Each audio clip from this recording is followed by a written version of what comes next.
Abdülhamid Turgut, aslen Mardinli, yaklaşık 3,5 yıldır Şanlıurfa İl Müftülüğü'nde hac ve ümre işlerinden sorumlu müftü yardımcısı olarak görev yapmaktayım.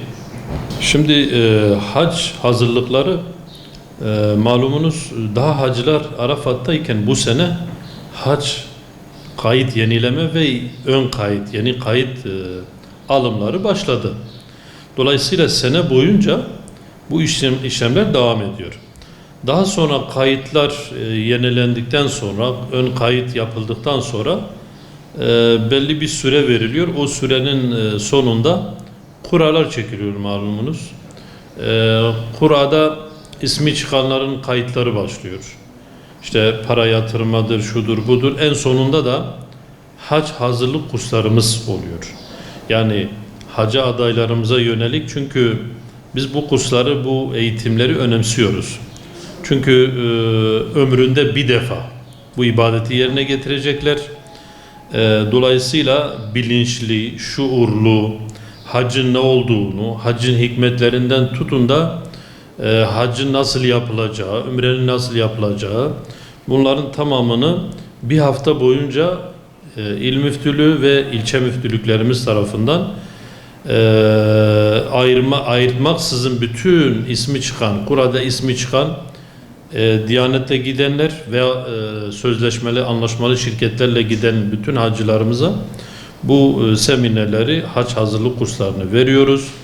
Elhamdülillah bunların tamamını bu sene yaptık ve Şanlıurfa'mızdan 6 kafile Diyanet'le toplam 1067 hacımızı Şanlıurfa'mızdan Diyanet'le kutsal topraklara gönderdik. Şirketlerle de 578 hacımızı gönderdik. Toplam 1645 hacı 2026 yılında Şanlıurfa'mızdan kutsal topraklara gönderdik. Elhamdülillah, yani pazartesi gününden itibaren artık 1 Haziran itibariyle hacılarımız hacılarını huzur içerisinde yapıp ilimize, ülkemize ve ilimize de dönmeye başladılar. Şu an böyle tek tük 20 kişilik kafileler de peyderpey gelmeye başlayacaklar. Şunu da belirtmek istiyorum hocam. Şimdi hac ön kayıt ve kayıt yenileme dönemidir şu an. Yani bunu da vatandaşlarımız mağdur olmamaları için söylüyorum. 18 Mayıs 19 Haziran arası şu an devam ediyor. 19 Haziran'a kadar herkes e-devlet sistemi üzerinden kendi portalına girerek, kendi sayfasına girerek daha önce hac kaydı varsa kaydını yenilemesi lazım. Herhangi bir şey ödemeden sadece yenileyecek. Eğer hacca daha ilk defa kayıt olmak isteyen varsa vatandaşlarımızdan mutlaka bu zaman zarfında, bu müddet içerisinde başvurularını aynı şekilde e-devlet üzerinden 1250 TL anlaşmalı bankalara yatırarak kayıtlarını yapabilirler. Tabii kayıt yapılırken işte başkanlığımızın 2 farklı hac kaydı var, türü var. Biri normal konaklama, bir de yakın mesafe. Yakın mesafe dediğimiz bazı vatandaşlarımız şöyle düşünüyor. Yani tabii ücretin çok fazla olduğunu bilmeden sistem üzerinden giriyor. İşte normal konaklama, bir de yakın mesafe. Hemen yakın mesafeyi seçiyor. Dolayısıyla Kur'a'da ismi çıkan yakın mesafeyi tercih etmişse yakın mesafe çok yüksek bir meblağ isteniliyor. Normal konaklama, normal herkesin böyle gidebileceği bir tür hac türü. Dolayısıyla buna da dikkat etmeleri lazım. Yani o normal konaklama yakın mesafe. Çünkü Kur'a'da ismi çıkanlar artık hac türleri arasında bir değişiklik olmuyor. Ya yakın mesafeyle gidecek, o parayı yatıracak ya da hakkından feragat etmiş olur.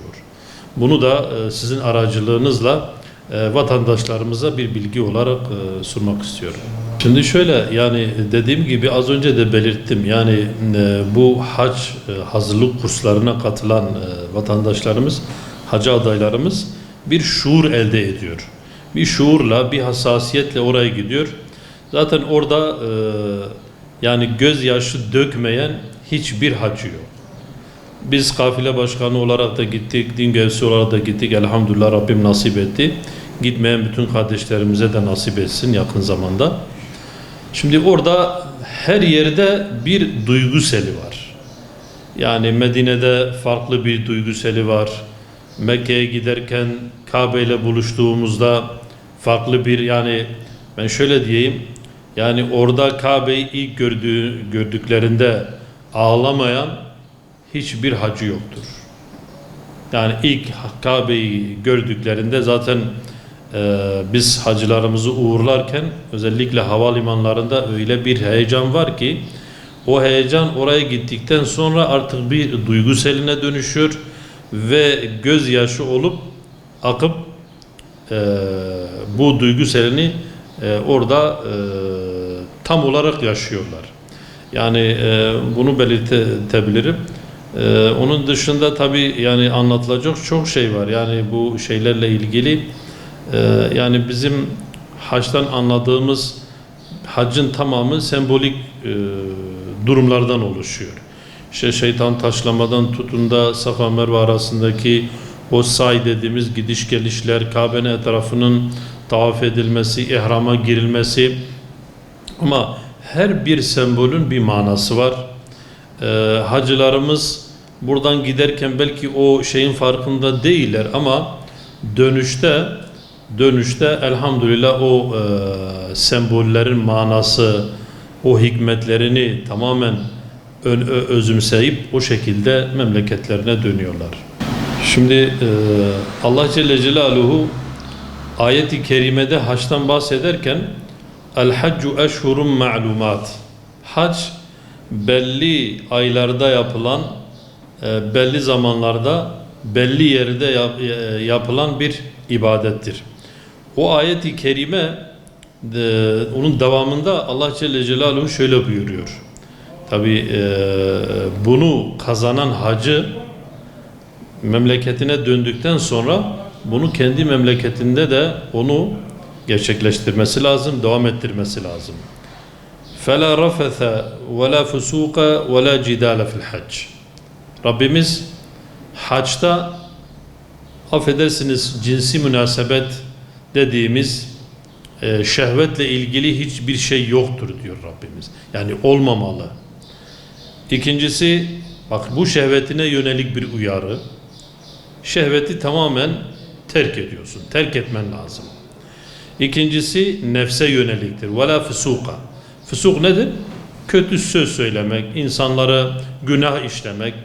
Bu da nefse yönelik bir uyarıdır. Üçüncüsü de وَلَا جِدَالَ فِي الْحَجِّ. Haçta mücadele, başkasıyla mücadele etmek, başkasıyla tartışmak, onların kalbini kırmak yoktur diyor Rabbimiz. Dolayısıyla insanoğlunun aldanacağı 3 konu var. Bir, şehvet. İkincisi nefis. Üçüncüsü de nedir? Başkasına karşı duyarlı olma. Haçta bu 3 vasıf son safhaya çıkıyor. Çünkü siz de müşahede etmişsinizdir. 3 milyon, 4 milyon, bazen 5 milyon insan aynı yerde hareket ediyor. Ama bunların arasında ne bir kavga. Düşünün. Bu kadar insanı bir yerde topluyorsun. Ne bir kavga, hiç, herkes diğerine karşı bir hoşgörüyle hareket ediyor. Hatta bu uzak Asya'dan gelen kardeşlerimiz, Endonezya'dan, Malezya'dan gelen kardeşlerimiz o kadar mütevazidirler, o kadar hoşgörüdürler. Sen bir ayağına basıyorsun yanlışlıkla veyahut bir şekilde ayağın değiyor. Kendisi özür diliyor. Böyle şey yapıp kendisi özür diliyor. Yani karşı taraf zarar vermiş ama kendisi özür diliyor. Diyor ben, belki kalbiniz kırılmış olabilir. Dolayısıyla düşünün, yani bu kadar kalabalık bir topluluğu bir yerde topluyorsun. Hiçbir kavga, hiçbir münakaşa, hiçbir nahoş bir şey yaşanmıyor. Bu da işte bu ayetin hikmeti gereğidir. Şu anki toplumlarda yani diğer yerlerde 50 bin, 100 bin kişi normal bir maç için, bir spor için toplandığı zaman kavgalar, şeyler birbirine karışıyor. İşte o ahlakı, o güzel hasletleri edinen hacı memleketine döndükten sonra da bunları devam ettirmesi lazım. Yine haçta işte şehvete yönelik, nefse yönelik, başkasına yönelik zarar yoktur. Onları dinlememek lazım. Haçtan sonra da kendi memleketine döndükten sonra da bu güzel hasletleri 40-45 gün içerisinde bunları edindi, ahlak haline getirdi, meleke haline getirdi. Bunları ne yapması lazım? Devam ettirmesi lazım. Zaten bir hocamız öyle anlatıyor. Diyor hacı olmak kolay ama hacı kalmak zordur. Mahşeri yaşıyorlar, adeta mahşeri yaşıyorlar. Mahşeri yaşayan birisi daha sonra tekrar dünyaya gelirse o eski olumsuzluk açısından söylüyorum. O kötü davranışlarına devam edebilir mi? Yani dirilip ölüp tekrar dirilen birisi bunları yapamaz. Hatta bir alim söylüyor, şöyle buyuruyor, diyor ki bir hacın makbul olma şartı haçtan önce, yani hacının 2 hayatı olmalı. 2 tür hayatı olmalı. Haçtan önceki hayatı, haçtan sonraki hayatı. Haçtan önceki hayatıyla haçtan sonraki hayatı bir ise o hacın kabul olmamasının işaretidir. Eğer haçtan önce sonraki hayatı, haçtan önceki hayatı olumluluk açısından, iyilik açısından değerlendiriyorum. Daha iyi davranışlara sebep oluyorsa o zaman kabul olmanın işaretidir diyor bu alimimiz. Dolayısıyla hacılarımız o duyguselini, o kazandıkları hasletleri memleketlerine de kendi beraberlerine de getirmeleri lazım.